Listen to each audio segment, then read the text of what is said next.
Simgagat, Sigamanak, Tuisik, Amasas, Nisip, chiefs, matriarchs, children. Good day to you all.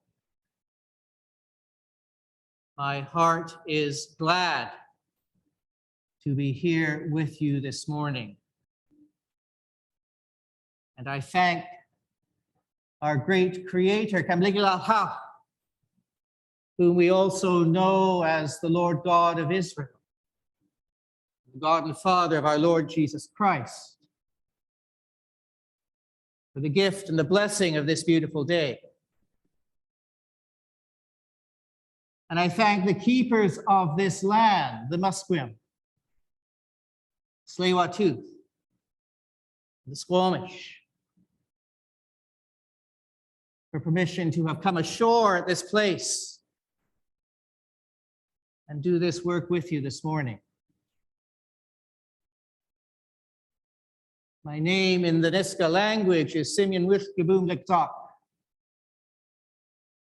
It means right-hand wolf living away. And I belong to the house of Samogit Akwindask and the wolf tribe of the Niska Nation. And the traditional territories of the Niska Nation are the beautiful Nass River Valley.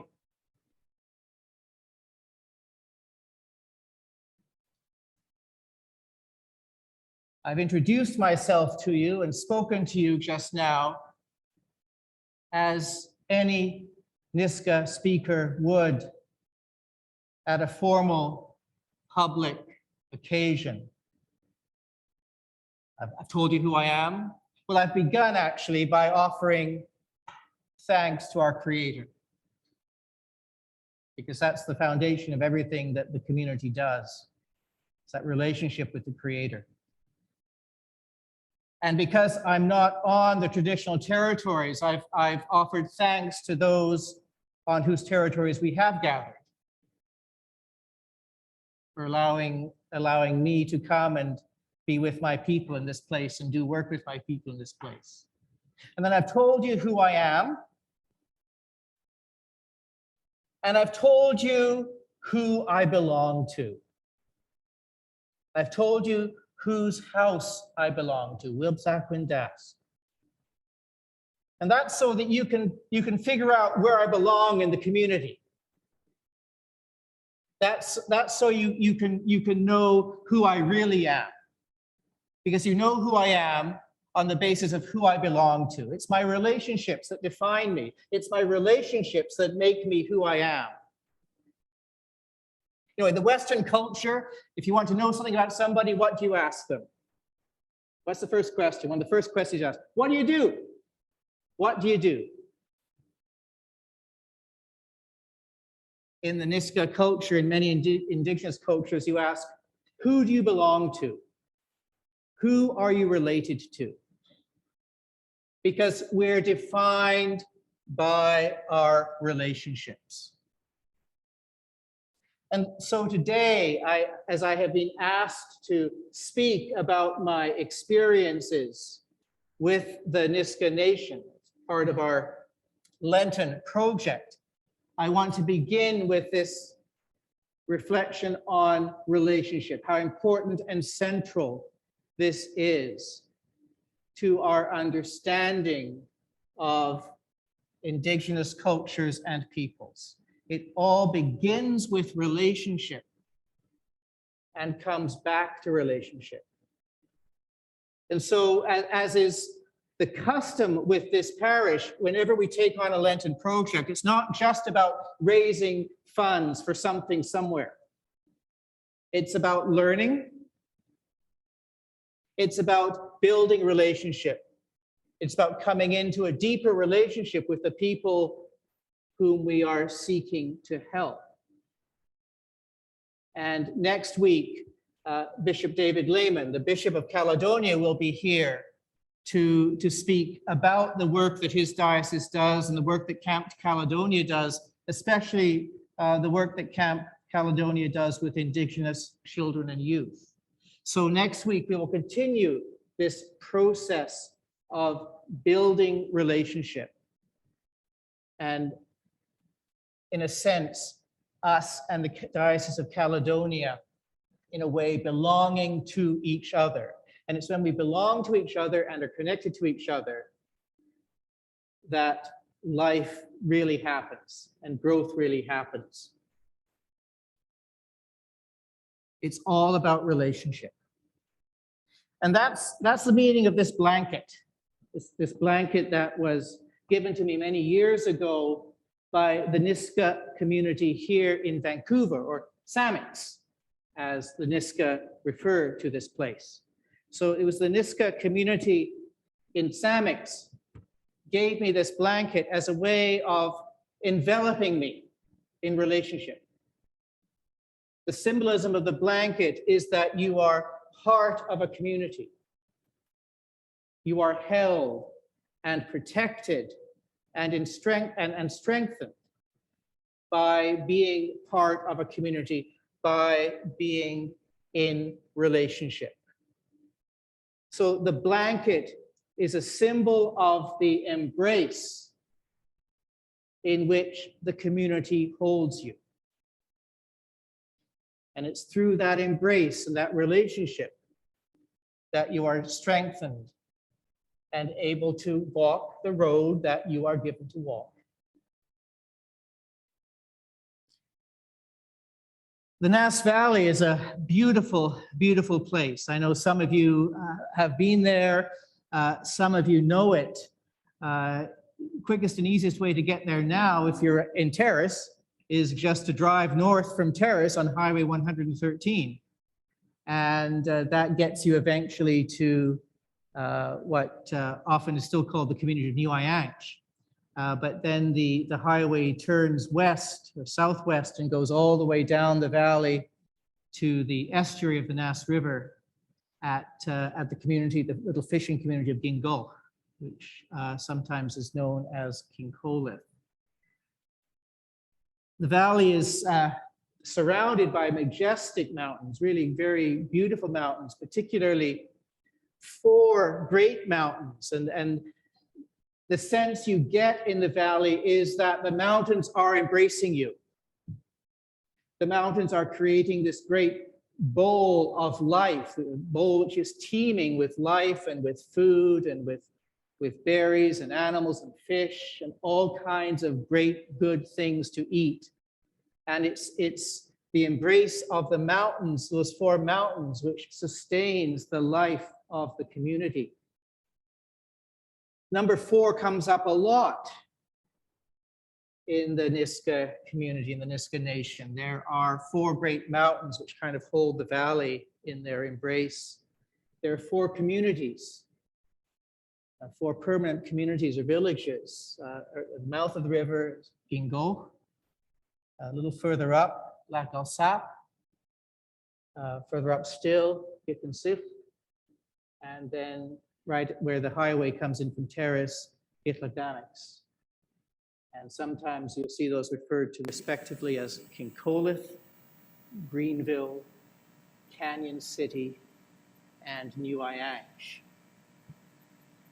Another place where the number 4 comes in, there are 4 tribes or dek in the Niska nation. The Glaskik, the eagle, the Ganada, the frog raven, the Giskask, the killer whale, and my own tribe, Gibu, the wolf tribe. And these tribes help regulate and govern the complex web of relationships that make up Niska society. And each of these 4 villages, each of the 4 villages in the valley has a church. Just one church, because when missionaries came to the Nass Valley, the elders and the chiefs of the Niska nation didn't want this religion to be a source of division in their communities. So they said there would just be one church in each community. And in 3 of those communities, that is an Anglican church. So in Gingul, in Lac Alsap, and Gitladamics, there's a very large, each of those communities, there's a very large Anglican church building. In Githuinsit, that community decided to go with the Salvation Army. So that's probably why I feel so much home at Southview, because that connection with the Salvation Army through Githuinsit. And so the church has been part of these communities, and an important part of these communities for many, many decades. And the church has been invited to walk with and support the Niska people over the years. And most particularly, some of you may remember back in the 1970s and 80s when the Niska Nation was negotiating intensively for a treaty, that the Anglican Church played a very important part in supporting that process, not leading it, but supporting it, walking with it,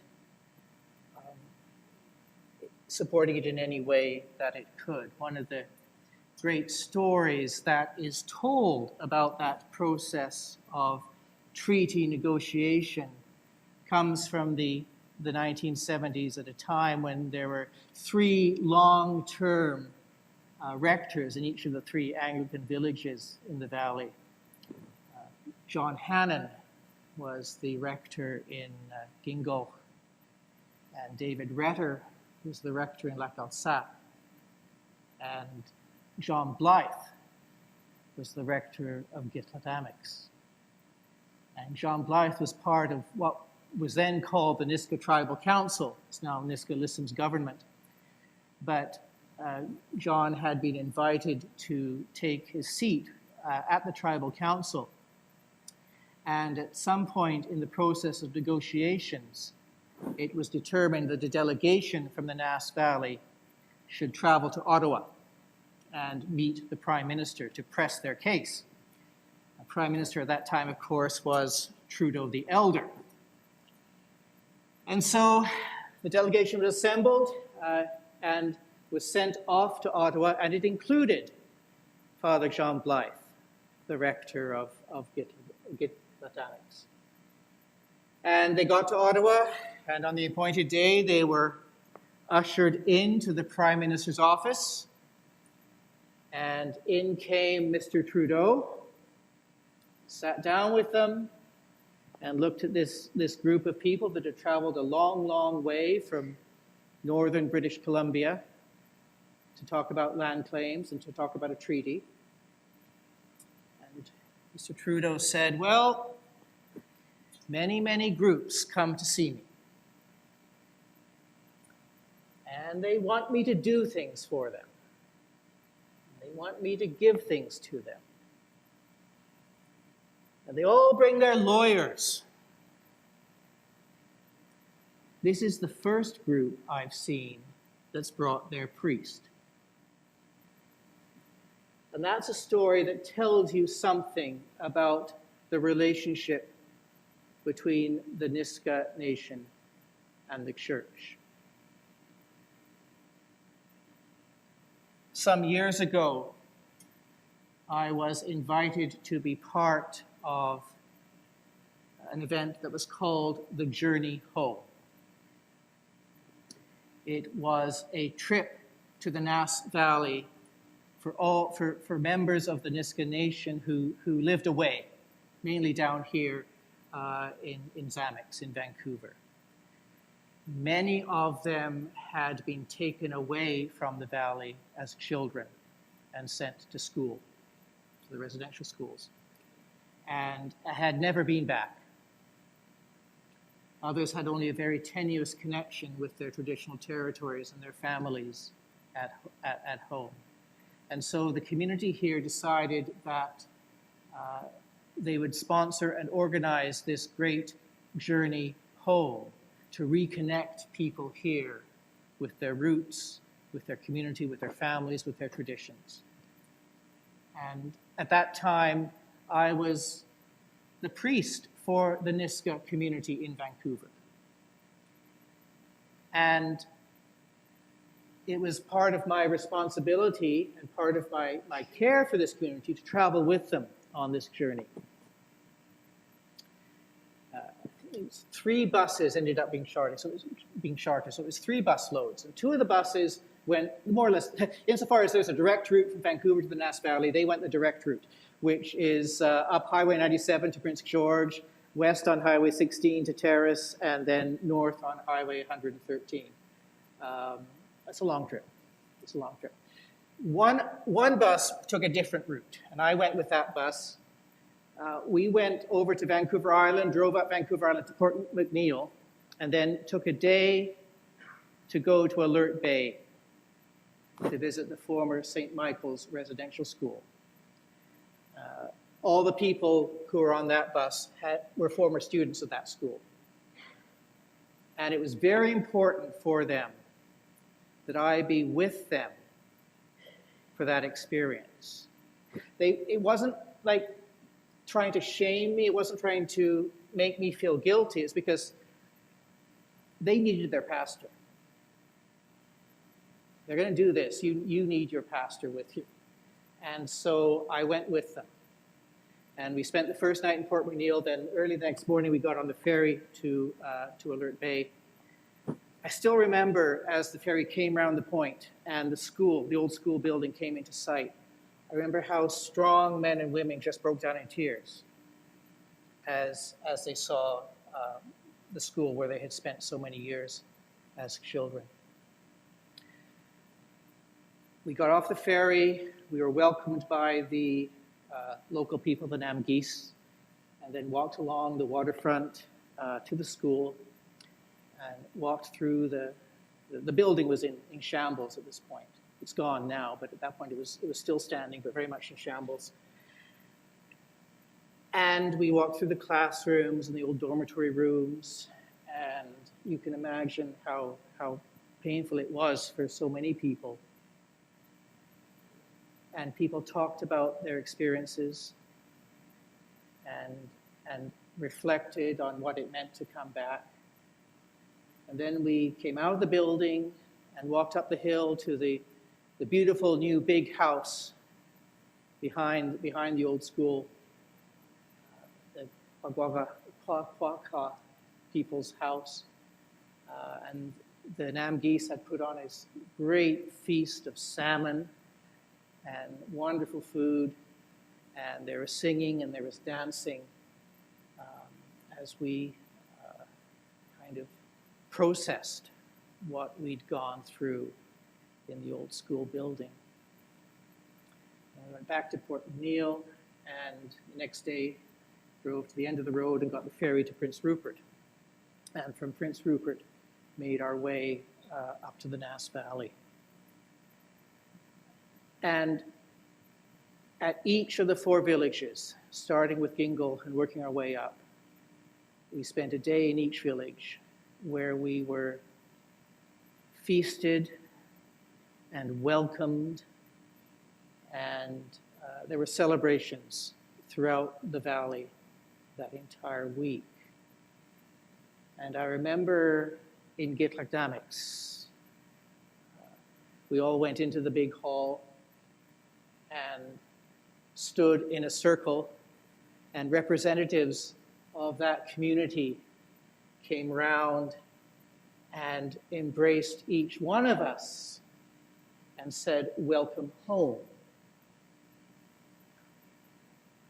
Now, remember, we had just a few days earlier walked through a residential school that had been run by the Anglican Church. And this representative of the community, this matriarch, got to me, an Anglican priest, and put her arms around me and smiled and said, "Welcome home." You see, it's all about relationship. It's all about embrace. It's all about being sustained by a community so that you can walk the road that you've been given to walk. I want to end with 3 stories about love. The first, and they're all stories to do with the Niska people. The first is a story that was told to me by John Hannon, who had gone on to become the Bishop of Caledonia, now retired, living in Victoria. But this is a story about his time when he was the rector of Gingol, Christ Church in Gingol. And at that time, the only way to get in or out of Gingol was by boat or float plane. There was no road. There is a road now, but there was no road back then. And word had come. John had just heard that his father had died. And you know what it's like in a small village. Nothing stays secret very long. So John had to make some hasty arrangements to fly out and get back to wherever the family was for the service. And so the morning of his departure, he just walked out of his home and started walking down to the seaplane dock, the dock where the seaplane would be. I mean, it's a very small village. You walk everywhere in sort of 5 minutes. And as he walked down the road towards the dock, at house after house, doors would open and people came out and just gave him some money to help cover his expenses for this trip. Every house in the village just showing him that practical support and love as he prepared to fly south to bury his father. And he said to me many years later, I have never in my life felt as much love as I did that morning. And I know what he means. The second story, I don't usually remember sermons that were preached 3 decades ago, but this is one that stuck in my mind. This was a sermon that was preached at my ordination as a deacon at St. James downtown. And it was preached by John Blythe, who had been the rector of Gitlardamics for many years. And the one phrase in that sermon that I remember, he was preaching to me as I was about to go off to another small northern community and try to be a pastor. What he said was, Michael, love the people. Love the people. Well, I tried. And only later did I realize that really that he was speaking that from his own experience in the Nass Valley, where he had loved the people and he had been greatly loved as well. He's still affectionately remembered as Father B.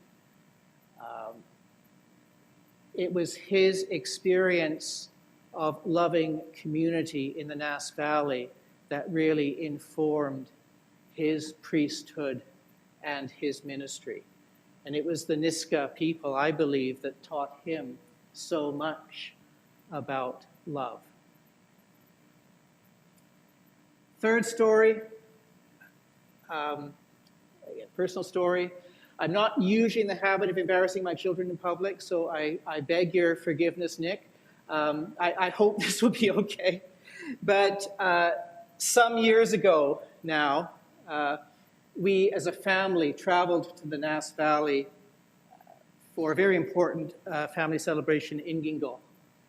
And I had already made several trips up there, but this was the first time that my family had come to the Nass. And it's a long trip. Day 1, you drive to Prince George. Day 2, you drive to Terrace. Day 3, you drive to Gingol. And as we came down the hill into Gingol, into that little fishing village by the mouth of the Nass River. Well, you know what? I saw what probably most of us would see, kind of a dumpy northern fishing village, you know? Just that's what it was. I know that Nick saw something different because he drew it, but I still have the picture. And what Nick drew was a crowd of people with their arms outstretched in welcome. Grown-ups usually see what they expect to see or what they think they should see. Children quite often see what really is there. And what Nick had seen and drawn was the love of that community.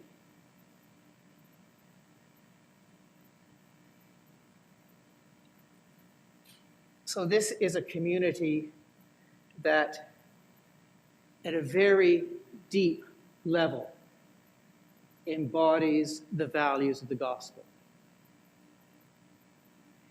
Gospel values are embedded in indigenous cultures. If you ever want to hear somebody talk about this a lot, just call up Archbishop Mark MacDonald, and he will tell you all about this.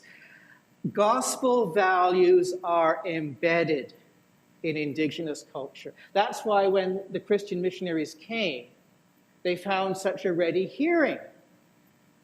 Not because a sort of a light went on and people said, oh, aha, we've been wrong all this time and now these people are right. No, the people of this land said, yes, of course, we know this already. This is how you're supposed to live. You are supposed to love each other and you are supposed to love your enemies. We know this. This is what our elders have taught us and keep teaching us. So yes, of course we accept the gospel because it is our way too. The values of the gospel are deeply embedded in indigenous cultures.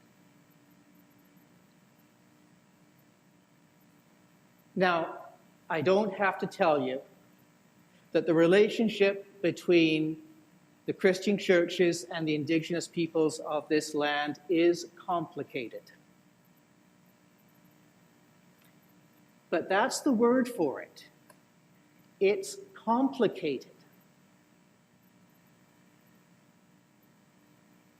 And an important component of that relationship is love. Now, it's not an easy love. It's not a love that's going to let things slide. It's not a love that's going to pretend that there's nothing wrong. It's a love that will hold us accountable. But it is a love that will hold us.